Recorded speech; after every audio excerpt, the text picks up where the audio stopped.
നമസ്കാരം. ജ്യോതിഷത്തിലെ കാണാപ്പുറങ്ങൾ തേടുന്ന പ്രണവത്തിലേക്ക് എല്ലാ മാന്യപ്രേക്ഷകർക്കും സ്വാഗതം. ഇന്ന് നമ്മൾ പറഞ്ഞുകൊണ്ടിരിക്കുന്നത് ഇപ്പോൾ തിയറിയാണ് ഇത്രയും കാലം പറഞ്ഞുകൊണ്ടിരുന്നത്. നിങ്ങളുടെ ജീവിതത്തിൽ നടക്കുന്ന, നിങ്ങളുടെയും എൻ്റെ എല്ലാവരുടെയും ജീവിതത്തിൽ നടക്കുന്ന എല്ലാ കാര്യങ്ങളും ഇത്രയും കാലം തിയറിയായിട്ട് പറഞ്ഞപ്പോൾ നിങ്ങൾക്ക് മനസ്സിലാകുന്നില്ല. അപ്പോൾ നിത്യജീവിതത്തിൽ നടക്കുന്ന ഓരോ കാര്യങ്ങളും, ഓരോ കുടുംബത്തിൽ, എൻ്റെയും നിങ്ങളുടെ എല്ലാ കുടുംബത്തിൽ നടക്കുന്ന ഓരോ കാര്യങ്ങളുടെ ദൃശ്യാവിഷ്കാരമാണ് ഇപ്പോൾ ഇവിടെ നമ്മൾ കാഴ്ചവെച്ചുകൊണ്ടിരിക്കുന്നത്. അതൊരു കൂട്ടായ്മയാണ്, ആരെയും പറ്റിക്കാനോ ചതിക്കാനോ വേണ്ടിയിട്ടല്ല.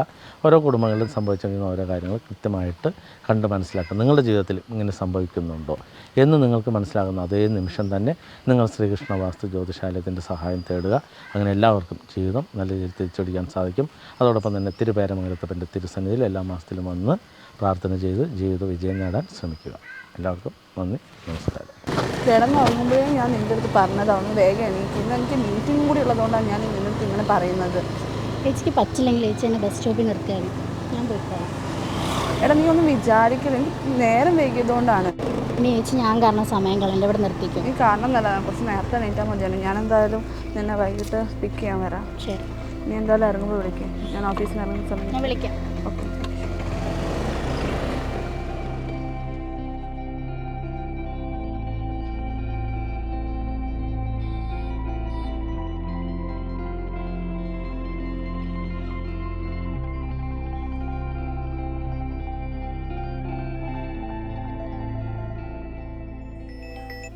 ഹലോ, എന്താ ചേട്ടേ?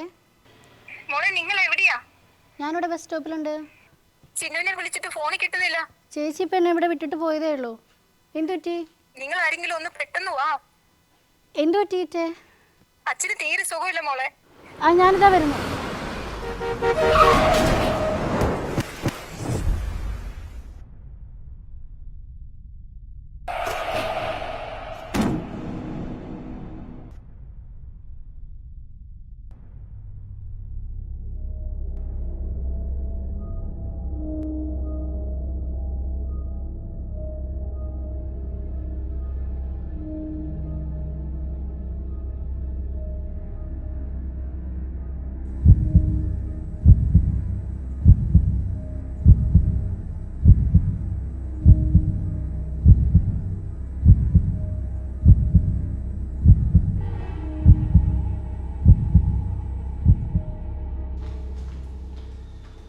മോളെ എന്താ പറ്റിയടി? ഒന്നും പറ്റിയില്ല എന്നല്ലോ എന്നോട് പറഞ്ഞത്. ഇതേമാതിരി ആയിട്ടാണോ ഒന്നും പറ്റിയില്ല എന്ന് പറഞ്ഞത്? മോക്ക് എന്താ പറ്റിയ മോളെ? ഇവിടെ കിടന്ന് ബഹളം വെക്കരുത്, പുറത്തേക്ക് ഇരുന്നോളൂ. ഡോക്ടർ ഇപ്പൊ വന്നിട്ട് എന്താന്ന് നോക്കിയിട്ട് നിങ്ങൾ അറിയിക്കുന്നതായിരിക്കും കേട്ടോ. പുറത്തേക്ക് ഇറങ്ങിക്കോളൂ. തലയ്ക്ക് എന്താ പറ്റി? ആളിപ്പോ റെസ്റ്റ് എടുത്തോണ്ടിരിക്കുകയാണ്, കുഴപ്പമൊന്നുമില്ല. നിങ്ങൾ ഇറങ്ങിക്കോളൂ. നമ്മള് പോണോ? കൊച്ചിനെ ഇട്ടിച്ച് പോണോ? കൊച്ചിന് എന്തോ കാര്യമായിട്ട് പറ്റിയിട്ടുണ്ട്. ആ ഡോക്ടറെ കണ്ടെങ്കിൽ ചോദിക്കാറുണ്ട് നമുക്ക്. മാഡം, എൻ്റെ കൊച്ചിന് എന്താണ് പറ്റിയിരിക്കുന്നത്? എൻ്റെ മോളാണത്. ഒന്ന് തുറന്ന് പറയുമോ? എവിടെ വേണമെങ്കിലും ഞാൻ കൊണ്ടുപോയിക്കോളാം. ചേട്ടാ, നിങ്ങൾ ടെൻഷൻ ആണ്ടിരിക്കേ. കുട്ടിക്ക് ബെഡ് റെസ്റ്റ് പറഞ്ഞേക്കുവാണ്. അപ്പോൾ കുറച്ച് സമയം ബെഡിൽ തന്നെ കിടക്കേണ്ടി വരും. കാലിന് ചെറിയൊരു ഫ്രാക്ചർ ഉണ്ട്. ഞങ്ങൾ ഈ കുട്ടീനെ ഇവിടെ നിന്ന് കൊണ്ടുപോകട്ടെ, മറ്റൊരു ഡോക്ടറെ കാണിച്ചോട്ടെ. ഞങ്ങൾക്ക് കുട്ടീനെ ഒന്ന് ഡിസ്ചാർജ് ചെയ്ത് തരുമോ? നിങ്ങൾ എവിടെ കൊണ്ടുപോയിട്ടും കാര്യമില്ല. മെഡിക്കൽ സയൻസിന് ചെയ്യാൻ പറ്റുന്ന കാര്യങ്ങളൊക്കെ ഞങ്ങളിവിടെ നിന്ന് ചെയ്തിട്ടുണ്ട്. ഇനി വൈകുന്നേരം ഒരു ഡോക്ടറോട് വരുന്നുണ്ട്, അദ്ദേഹം കൂടി സംസാരിച്ചിട്ട് നമുക്ക് നോക്കാം കേട്ടോ. എപ്പോഴാണ് ഡോക്ടർ വരുന്നത്? ഡോക്ടർ ഈവനിങ് വരും. സോ നിങ്ങൾ ടെൻഷൻ അടിക്കാതിരിക്കും കേട്ടോ. ഇവിടെ ഇരുന്നോളൂ. എന്ത് ചെയ്യണം നമ്മൾ? നമസ്കാരം, എൻ്റെ പേര് അശ്വതി. ഞാൻ കോഴിക്കോട് മുക്കം സ്വദേശിയാണ്. കുറച്ച് നാളുകൾക്ക് മുമ്പ് എൻ്റെ അനിയത്തിക്ക് ഒരു ആക്സിഡൻ്റ് ഉണ്ടാവുകയും കാലിന് ഫ്രാക്ചർ ആവുകയും ചെയ്തു. അതിനെ തുടർന്ന് അവൾ മാനസികമായിട്ടും ശാരീരികമായിട്ടും വല്ലാതെ തളർന്നു. പഠിക്കാൻ മിടുക്കിയായിരുന്ന അവൾ ഇപ്പം പഠിത്തത്തിലൊന്നും ഒട്ടും ശ്രദ്ധിക്കുന്നില്ല.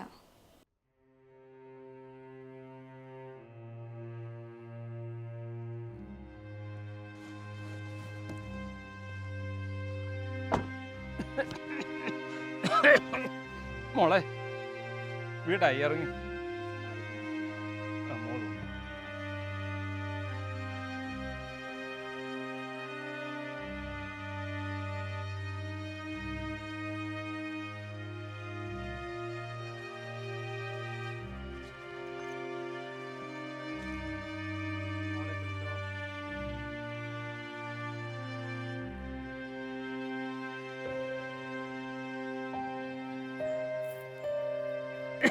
അച്ഛനൊന്ന് ഇരിക്കുകയാണേ. മോളെ പെരക്കകത്തേക്ക് പോകും.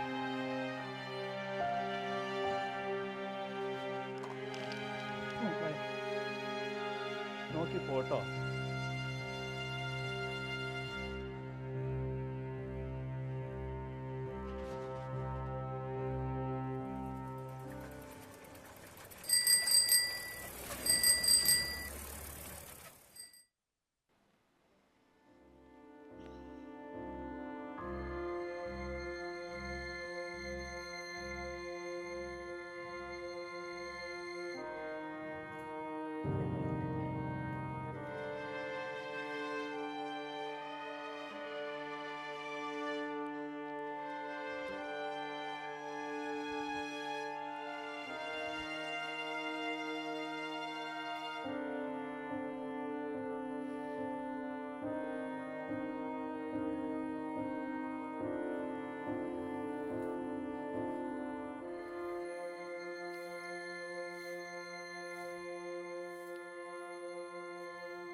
അച്ഛാ,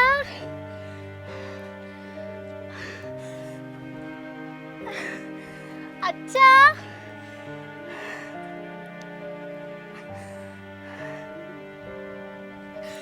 ചേച്ചി, അച്ഛാ, അച്ഛാ. മോളെ കൊച്ചു വീണേക്കണോ?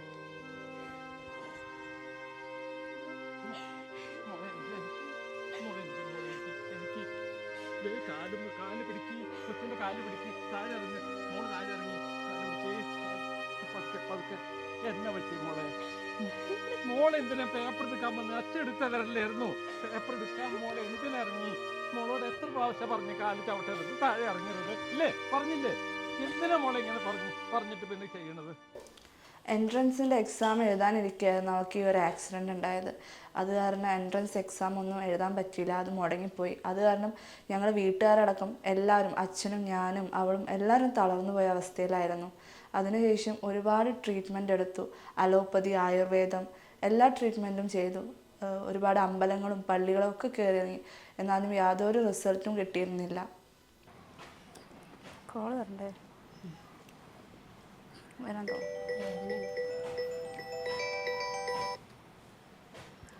Hello hello hello hello. ആടാ പറ. നീ എവിടെയാ? ഞാൻ വീട്ടിലാടാ. എന്ത് പറ്റി? എവിടെയല്ലോ കണ്ടിട്ട്? ഇവളുടെ കാര്യം അറിഞ്ഞൂടെ? അയ്യോ, അതിതുവരെ ശരിയായില്ലേ? ഇല്ലടാ, ഇപ്പൊ തന്നെ 2-2.5 മാസമായില്ലേ. എന്തോ ചെയ്യാനാ? പിന്നെ ഇവിടെ ഓഫീസിൽ ഭയങ്കര പ്രശ്നമാ. GM ഒക്കെ കാര്യം അറിഞ്ഞിട്ടുണ്ട്. നീ ഇത് എത്ര ദിവസം വെച്ചിട്ടാ ലീവ് എടുക്കുന്നേ? എടാ നിനക്കറിയാലോ, ഇതിങ്ങനെ പറഞ്ഞിട്ട് കാര്യമില്ലല്ലോ. ഞാൻ എങ്ങനെയാ ഇപ്പോൾ ഇവിടെ ഇട്ടിട്ട് വരിക? അച്ഛനാണെങ്കിൽ ഒറ്റയ്ക്ക് നോക്കാനും കഴിയില്ല. പിന്നെ ഇങ്ങനെ പോവാണെങ്കിൽ ജോലി പോകുന്നേ. കാരണം ഇവിടെ ഓഫീസിൽ ഭയങ്കര പ്രശ്നമാണ്. കണക്കും കാര്യങ്ങളും ഒക്കെ നോക്കാനുണ്ട്. ഒരുപാട് പെൻഡിങ് വർക്ക്സ് ആയി കിടക്കുക. എടി, ഇത് ഇങ്ങനെ പോയാൽ പറ്റത്തില്ല. നിന്റെ ജോലി പോകുന്ന കേസാട്ടോ. ജോലി പോവാണെങ്കിൽ പോട്ടെ, ഞാൻ അത് കെയർ ചെയ്യുന്നില്ല. വേറെ എന്തെങ്കിലും ജോബ് നോക്കുക. തൽക്കാലം ഇപ്പം എനിക്ക് അച്ഛനെ ഏൽപ്പിച്ചിട്ട് വരാൻ പറ്റത്തില്ല. ഇവിടെ അവസ്ഥ നിനക്ക് അറിയാലോ. എന്താന്ന്? പോട്ടെ അച്ഛാ, സാരല്ല. ജോലി കളഞ്ഞിട്ട് വേണ്ട, ഇവിടെ പറ്റത്തില്ല.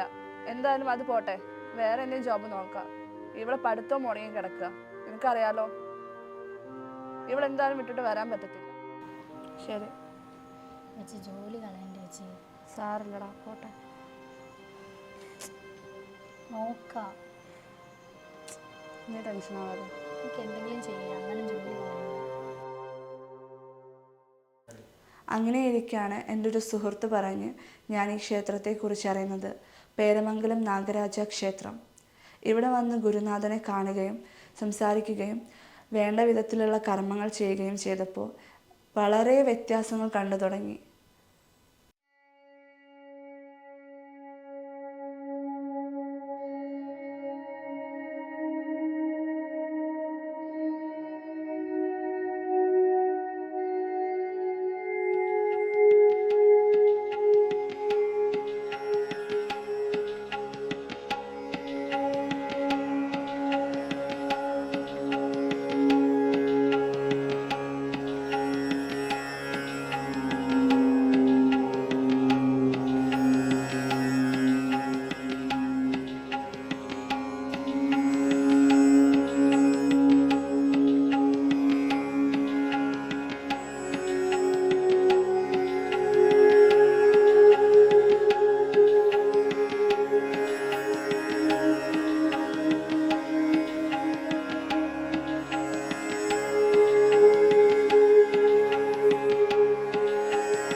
നമസ്കാരം. നമ്മുടെ എന്തായിരുന്നു ആവശ്യം എന്തായിരുന്നു? ഞാൻ അനിയത്തിക്ക് വേണ്ടിയിട്ട് വന്നായിരുന്നു. അനിയത്തിക്ക് ഇപ്പം നടക്കാൻ പറ്റാത്തൊരു സിറ്റുവേഷനാണ്. മാനസികമായിട്ടും ശാരീരികമായിട്ടും ആള് വളരെ വീക്കാണ്. നന്നായി പഠിക്കുന്ന നല്ല ടാലൻ്റ് ഉള്ള ഒരു കൊച്ചാണ്. അപ്പോൾ കുറച്ച് നാളായി ഇപ്പോൾ ഒരു ആക്സിഡൻ്റ് ആയിട്ട് കാലിന് ഫ്രാക്ചറായിട്ട് കിടക്കുക. അലോപ്പതി, ആയുർവേദം എല്ലാ ട്രീറ്റ്മെൻറ്റും കഴിഞ്ഞതാണ്. ഇപ്പം ഒന്നിനും പറ്റാത്തൊരവസ്ഥയിലാണ്. ആകെ ഒരു വല്ലാത്തൊരവസ്ഥയിലാണ്. എൻ്റെ ഒരു സുഹൃത്ത് പറഞ്ഞിട്ടാണ് ഞാൻ ഇവിടത്തെ കുറിച്ച് അറിയുന്നത്. പോയി, പക്ഷെ പ്രത്യേകിച്ചൊരു ഫലം കണ്ടില്ല. നമുക്ക് അനിയത്തിയുടെ പേരുന്നാളും വെച്ച് എന്താ സംഭവിച്ചു നോക്കട്ടോ. അനിയത്തിയുടെ പേരെന്തായിരുന്നു? പേര് ആതിര. ആതിര. നക്ഷത്രം? രേവതി. രേവതി. വീട്ടുപേരെന്താ? അശ്വതി ഭവൻ. അശ്വതി ഭവൻ. മുക്കം, മുക്കം, കോഴിക്കോട്. കോഴിക്കോട്. ഒന്ന് പ്രാർത്ഥിച്ചോളൂ കേട്ടോ, നോക്കട്ടെ.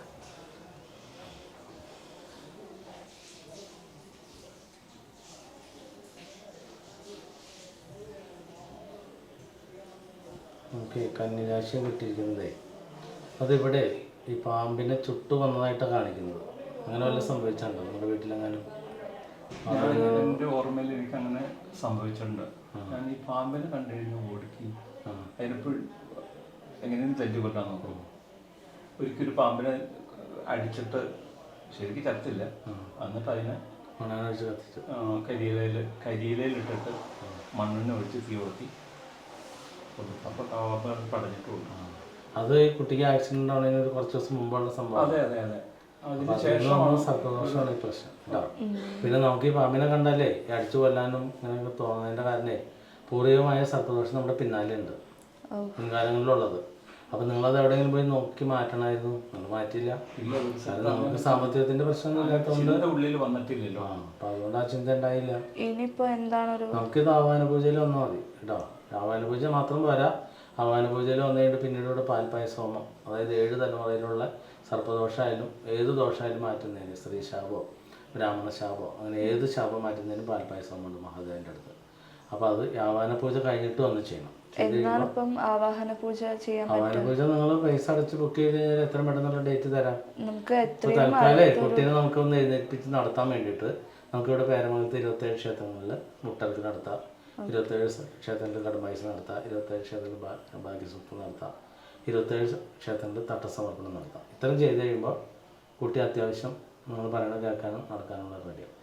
അത് കഴിഞ്ഞിട്ട് പൈസ അടച്ച് ആവാന പൂജയ്ക്ക് ഒന്ന് മാറ്റും ഉണ്ടാവും.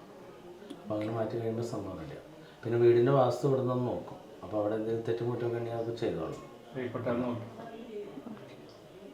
അപ്പം ഡേറ്റ് നമുക്ക് അതെ 10,000 അടച്ച് ബുക്ക് ചെയ്യണം.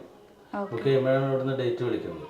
അപ്പോൾ നിങ്ങൾ ചെന്നിട്ട് അത് ഇത് ചെയ്ത് കഴിഞ്ഞിട്ട് പിന്നെ ചികിത്സ ഫലിച്ചോളും കേട്ടോ.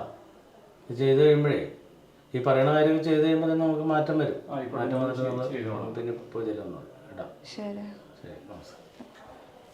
അതിനുശേഷം ഗുരുനാഥൻ ആവാഹന പൂജയ്ക്ക് വിളിക്കുകയും ഞങ്ങൾ കുടുംബസമേതം ഇവിടെ വന്ന് പങ്കെടുക്കുകയും ചെയ്തു.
വളരെ മെച്ചപ്പെടുകയും അവൾ നടക്കുകയും ചെയ്തു.